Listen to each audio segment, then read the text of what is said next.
En esta oportunidad trataremos el fallo Fernández Arias, Elena y otros, con Poggio, José, del 19 de septiembre de 1960.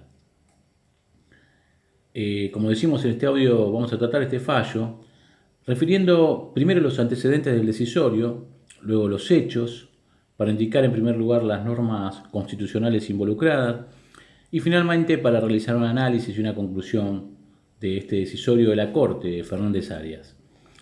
Antecedentes del fallo. Mediante el dictado de las leyes 13.246 y 13.897, el Poder Ejecutivo Nacional había organizado en el ámbito del Ministerio de Agricultura de la Nación las cámaras regionales paritarias de conciliación y arbitraje obligatorio y una Cámara Central, integrada por representantes de los propietarios y de los arrendatarios y aparceros, además de funcionarios del Ministerio, quienes la presidían. Los pronunciamientos de las cámaras regionales eran apelables ante la Cámara Central y los de esta última solamente por vía de recurso extraordinario ante la Corte Suprema de Justicia de la Nación.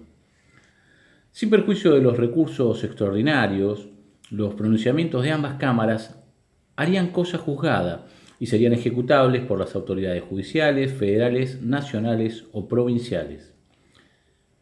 En el presente caso, concretamente, nos encontramos en presencia de órganos administrativos que ejercían atribuciones de tipo jurisdiccional, lo cual se va a destacar en el considerando cuarto. Pasemos ahora a los hechos del fallo. La Sala A de la Cámara Central Paritaria de Conciliación y Arbitraje Obligatorio había confirmado una resolución de la Cámara Regional de Trenquelauquen, resolución que ordenaba a la parte demandada la entrega de un determinado previo, vale decir un desalojo. Contra dicho pronunciamiento se interpuso recurso extraordinario, el cual fue denegado y que motivó la interposición de la queja respectiva. En lo concerniente a las normas constitucionales involucradas, referidas en los principales agravios del quejoso, en primer lugar vamos a referir el artículo primero de la Constitución, en tanto la Nación Argentina adopta para su gobierno la forma representativa republicana federal. El artículo 28, que refiere que los principios, garantías y derechos reconocidos en los anteriores artículos no podrán ser alterados por las leyes que reglamenten su ejercicio. El artículo 18, también de la Constitución, el derecho a recurrir ante un órgano judicial en procura de justicia, también conocido como juez natural. El principio de división de poderes, al dictar el Congreso una ley que contravenía el principio de supremacía constitucional previsto en el artículo 31. Puntualmente en el considerando 22 se va a indicar que el dictado de una ley no puede vulnerar la Constitución con fundamento en lo que la Corte refiere como altos intereses públicos, referentes al artículo 67, inciso 16, atribuciones del Congreso, hoy 75-18. Pero pasemos al análisis del fallo.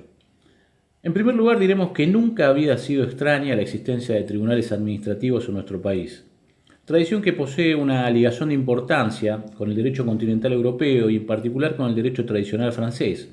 Esto se va a destacar en el considerando 11 del fallo.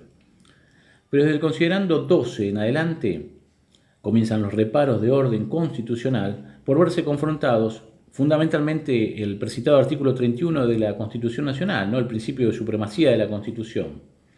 En este sentido, recordemos que el artículo 31 establece esta Constitución, las leyes de la Nación, que en su consecuencia se dicten por el Congreso y los tratados con las potencias extranjeras, son la ley suprema de la Nación, y las autoridades de cada provincia están obligadas a conformarse a ella, entre otras cuestiones, ¿verdad? O dicho en otros términos, la supeditación del accionar de esos tribunales administrativos al llamado control judicial suficiente, lo cual se va a destacar en el considerando 13. En el considerando 17, la Corte admite que ya en otros pronunciamientos se había establecido el requisito de la existencia de una instancia judicial posterior, para que los jueces revisen el procedimiento administrativo, otorgándose recurso subsiguiente ante los jueces del Poder Judicial, a fin de ser congruente con los derechos y garantías constitucionales. Finalmente, a modo de conclusión, nos vamos a a posicionar el considerando 19, el holding del fallo, en donde la Corte refiere: de conformidad con lo hasta aquí expuesto, pues y a título de síntesis, cabe declarar que en casos como el de autos, control suficiente quiere decir a. El reconocimiento a los litigantes del derecho a interponer recurso ante los jueces ordinarios. B. Negación a los tribunales administrativos de la potestad de dictar resoluciones finales en cuanto a los hechos y al derecho controvertidos, con excepción de los supuestos en que, existiendo opción legal, los interesados hubiesen elegido la vía administrativa, privándose voluntariamente de la vía judicial. La mera facultad de deducir recurso extraordinario basado en inconstitucionalidad o arbitrariedad no satisface las exigencias que en la especie han de tenerse por imperativas.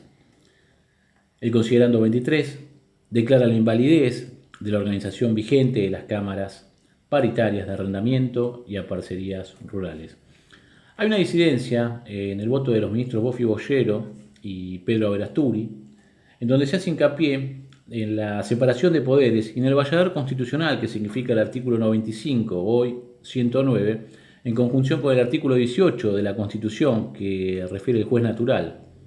En ningún caso el presidente de la Nación puede ejercer funciones judiciales, arrogarse el conocimiento de causas pendientes o restablecer la fenecida. Se acepta el caso de supuestos de derechos renunciables en referencia al 872 del Código Civil de Vélez, hoy 944 del Código Civil y Comercial de la Nación.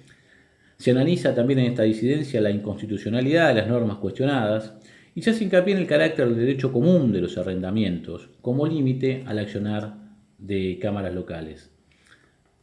Hasta aquí fue el análisis del fallo Fernández Arias.